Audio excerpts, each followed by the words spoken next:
O uso da visualização criativa na oração e na adoração provavelmente ocorre com mais frequência e mais facilmente dentre os seguidores de uma religião, quase sempre farta em imagens sacras. Para os seguidores de religiões que não se utilizam de imagens, esse processo se torna um pouco mais difícil. De qualquer maneira, o fato do indivíduo ter uma crença, ter fé, é um ponto positivo no seu processo de desenvolvimento espiritual, mesmo quando sua seita não se utiliza de imagens ou figuras, porque a própria religião já é prova de que a pessoa está muito além dos materialistas, principalmente na questão da visualização criativa. Para se ter uma ideia, nem todos os religiosos praticam a adoração e nem todos rezam. Para essas pessoas, então, algumas das ideias que se seguem podem ser interessantes. Pode ser que elas desejem imaginar ou pensar numa entidade na qual elas acreditem. A partir daí, a oração e a adoração passam a ser menos difíceis de serem aceitas ou compreendidas. Mas como fazer para rezar? Como começar a orar? Perguntam alguns. Pode-se começar tal como uma criança começa a falar, com apenas uma palavra. Algumas das mais poderosas e belas orações do mundo têm apenas uma única palavra. Portanto, não existe maneira apropriada ou fórmula certa de oração. Não é tão íntimo, tão singular do que o relacionamento entre o adorador e sua divindade. E tanto faz se o que você diz é inédito ou se já foi dito milhares de vezes por milhões de outras pessoas. Nada disso é importante. O que realmente importa é que aquela palavra ou todas aquelas palavras são a sua oração naquele momento. E desse momento em diante, você terá encontrado uma das mais poderosas fontes de inspiração, de força, de alegria, de confiança e de esclarecimento espiritual em todos os níveis do seu ser. E essa mesma fonte tem sido concedida aos povos de todos os lugares do mundo por todos os séculos. Com relação à visualização, não se sugere que a pessoa deva superar as dúvidas que, porventura, tenha quanto à exatidão ou à possibilidade de imaginar uma divindade de forma localizada. Ao mesmo tempo, se a pessoa quiser ampliar os benefícios que irá receber usando a visualização criativa em suas preces, é necessário considerar se existe algum ser espiritual que possa ser imaginado, seja como recipiente ou como intermediário de suas petições à divindade.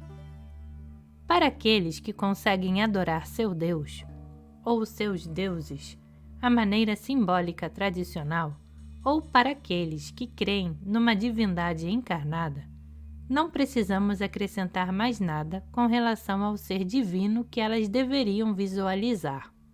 Se, porventura, o leitor encontrar alguma dificuldade a respeito desse assunto, talvez então seja melhor visualizar o seu anjo da guarda, ou um santo conhecido, pedindo que aquele ser seja o portador de suas orações à divindade.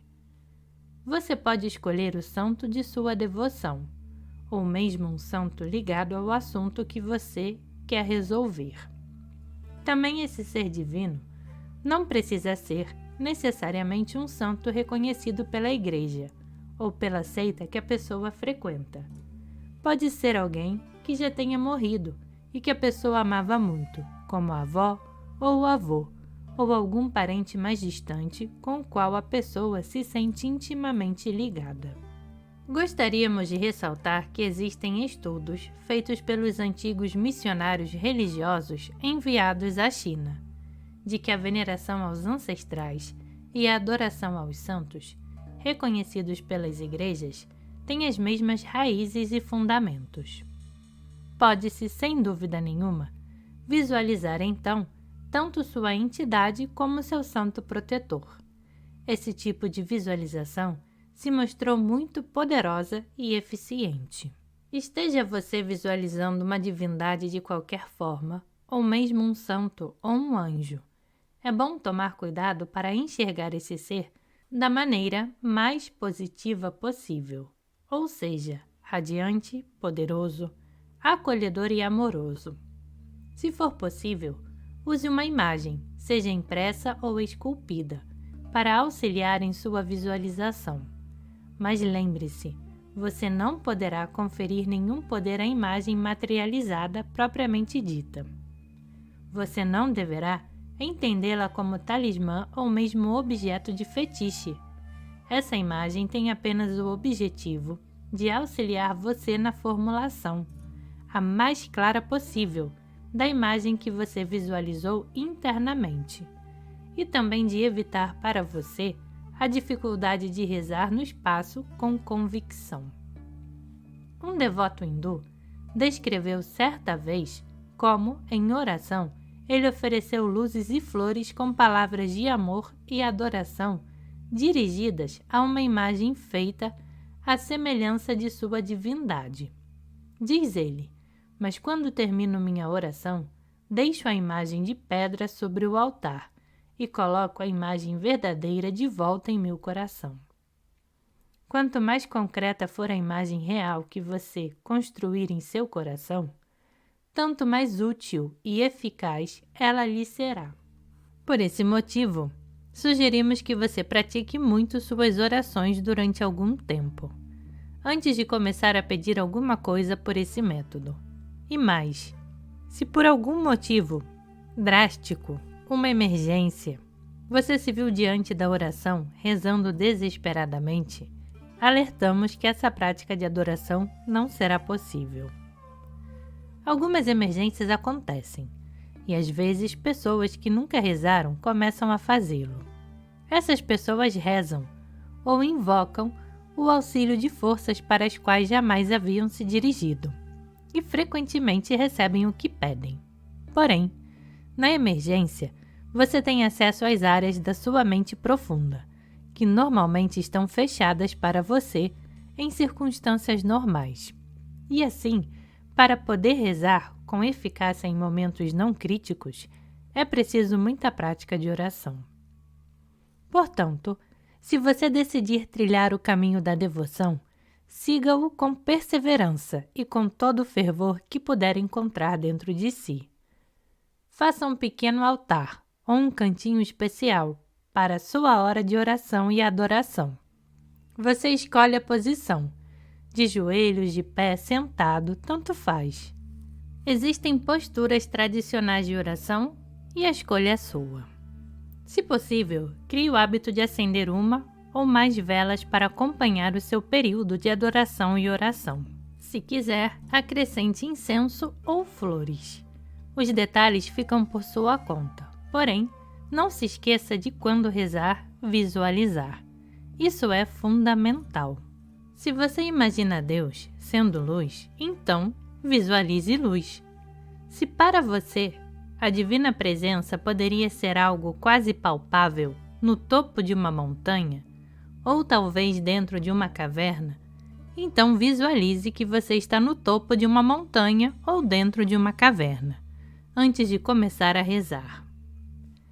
Sempre que você tiver um objetivo que deseja alcançar através desse modo de oração, os princípios básicos se aplicam sempre, utilizando-se você de um ser intermediário ou dirigindo-se diretamente à divindade. Todavia, os detalhes do procedimento variam ligeiramente de caso para caso, e por esse motivo os relacionamos abaixo. A. Se você vai visualizar de qualquer maneira a divindade para a qual você dirige suas preces, sem ser um ser intermediário, então faça o seguinte. 1. Construa primeiro uma imagem visualizada bem nítida do objetivo que você quer alcançar, seja ele um benefício para o corpo ou para a alma, seja para você ou para outras pessoas. Formule um quadro o mais exatamente possível.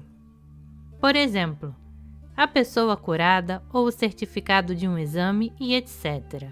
Ou, Se o objetivo a ser alcançado for algo visível e material, então formule simplesmente um quadro do objeto propriamente dito, de preferência enxergando, em uso pela pessoa a quem ele se destina, seja essa pessoa você ou não.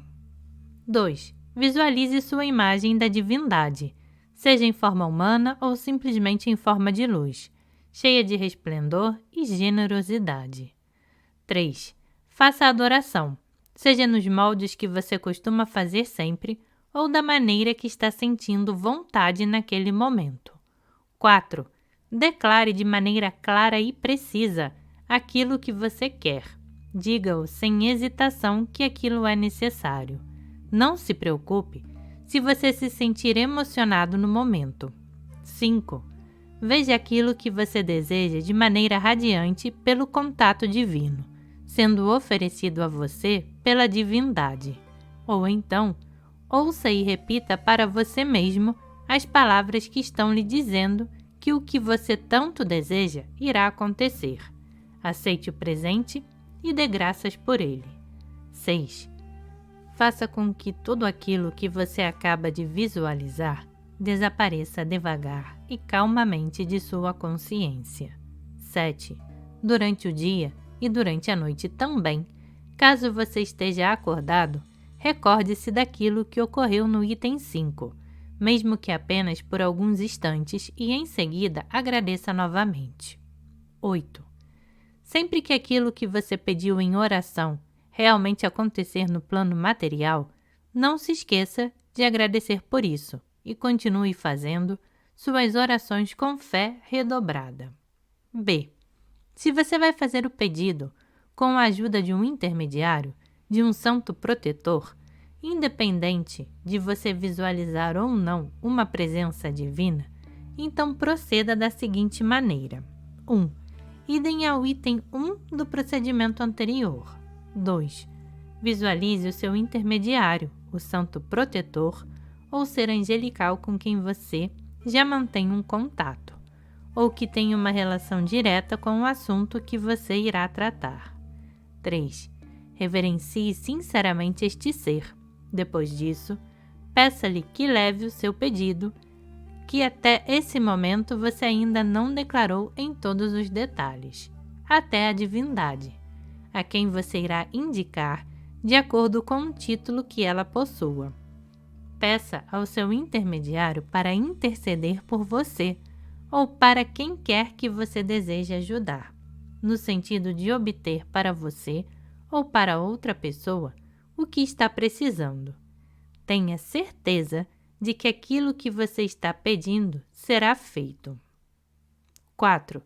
Visualize o seu intermediário se dirigindo até a divindade para fazer o seu pedido. Pode imaginá-lo andando, voando, enfim, da maneira que você desejar, contanto que o imagine indo até a divindade. Se você tenciona visualizar a divindade, então preste atenção para ver o seu intermediário levando o seu pedido. Esta parte do procedimento é extremamente potente. 5. Se você pretende visualizar sua divindade, então faça-o agora. De qualquer maneira, focalize sua atenção na divindade, saudando-a e adorando-a diretamente. 6. Declare, de maneira clara e precisa, aquilo que você quer. Diga sem hesitação que aquilo é necessário. Não se preocupe se ficar emocionado. Lembre-se também de dizer que o seu santo protetor, nome, está pedindo isso por você também. 7. Desvie um pouco a atenção da presença divina e veja o seu intermediário voltando para você, alegre e radiante, com o seu pedido concedido. Veja o objeto sendo oferecido a você, ou ouça as palavras que lhe dirão que aquilo que você quer será realizado. Aceite a graça e dê graças por ela. 8. Faça com que todas as imagens que você acaba de visualizar desapareçam devagar na sua mente. 9. Durante o dia ou durante a noite, caso você esteja acordado, lembre-se daquilo que aconteceu no item 7, mesmo que seja apenas por alguns instantes. E depois, renda graças. 10. Sempre que aquilo que você pediu em oração realmente acontecer no plano material, não se esqueça de agradecer por isso. E continue fazendo suas orações com fé redobrada. E não se esqueça do seu santo protetor. No caminho da devoção, deve-se tomar muito cuidado com uma coisa. Seja o que for que você esteja pedindo por meio da oração, faça-o apenas por esse meio. Evidentemente, se você estiver doente, deve tomar todas as providências normais, médico, remédios e etc., além de rezar para o seu restabelecimento. Se você quer passar num exame, não basta rezar, com certeza você deve estudar muito para isso. O que estamos querendo dizer aqui é que, se você está buscando algo especial por meio de um procedimento devocional, como o que acabamos de delinear, você não deveria tentar obter um seguro espiritual, fora do sistema, para garantir o que você deseja. Ou seja, se você está rezando para Nossa Senhora, tentando obter algo de vital importância para você, não faça esse mesmo pedido para uma estrela cadente, por exemplo. Você poderá explicar essa necessidade de cuidados dizendo, tal como diziam as pessoas do Antigo Testamento, que seu Deus tem ciúme. Ou, se o conceito de ciúme não se enquadra com sua ideia de divindade, pode-se explicá-la de outra maneira, que parece indicar também a razão de se utilizar meios materiais para obter aquilo que você deseja e não atrapalhá-lo. A sua ligação espiritual com o poder divino, que você invocou, a sua identificação mental com aquele poder, juntamente com seu fervor, sua devoção, e não de necessidade e coisas materiais comuns como remédio, dinheiro e etc., são neutros e poderão ser facilmente utilizados pelo poder divino como parte do nível material daquele canal. Entretanto, se você introduzir outros canais menores, particularmente do nível astral, em sua imagem visualizada, você poderá criar um vazamento no seu sistema, como, por exemplo, fazendo um furo no canudinho que você bebe, ou pior ainda, provocando um furo no seu pneu. Neste caso, você estaria voltando para a estaca zero. Tente imaginar os vários aspectos da divindade a partir da descrição feita através dos tempos por parte dos devotos. Imagine as emoções e forma mental também vindas com o tempo e que formam a parte inferior do canal de força. Isso explica os santuários existentes em todas as partes do mundo e que permanecem ao longo dos séculos como centros de fé e de milagres. Lembre-se sempre, por trás da sua visualização, da construção da sua imagem, estará sempre a realidade da divindade para dar a ela sentido e validade. Uma realidade muito maior que qualquer coisa terrena possa oferecer. Uma força muito mais poderosa e repleta de amor, que extrapola a nossa compreensão. Se pudermos aprender a pedir direito, com toda a confiança e tendo certeza de que aquilo que estamos querendo é exatamente o que estamos pedindo, então não haverá limites para a abundância, para a fartura, tanto material como espiritual, com a qual seremos abençoados.